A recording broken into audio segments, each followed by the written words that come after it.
J'avais depuis très longtemps cette envie de création, que ce soit de l'écriture ou de la sculpture ou autre chose, et au final ça s'est porté sur le travail du métal dans un premier temps.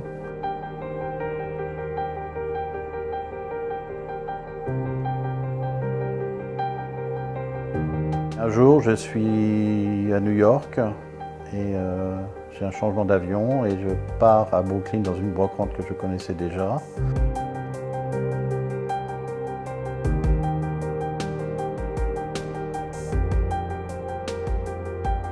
Et je suis tombé sur une petite boîte en fer que j'ai achetée, qui était frappée Chicago Watch Clock Station, dans laquelle il y a une chaîne et une clé.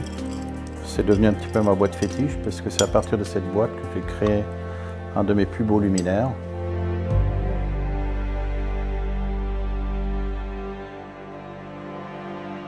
Et c'est à ce moment-là que je ne sais pas pourquoi, j'ai décidé de mettre les ampoules à l'horizontale plutôt qu'à la verticale, tête bêche.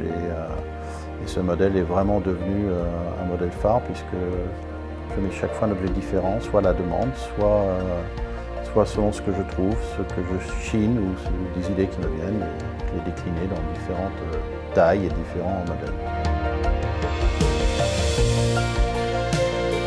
Mes inspirations viennent très souvent de balades et j'achète des objets. Je ne sais pas du tout ce que je vais en faire, mais les objets m'inspirent.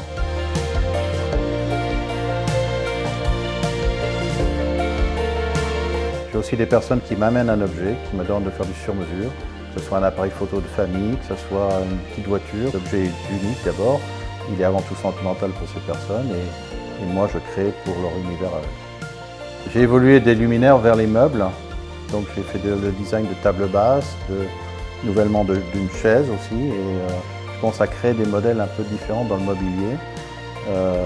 Et le troisième volet de mes créations, ce sont des tableaux beaucoup plus artistiques.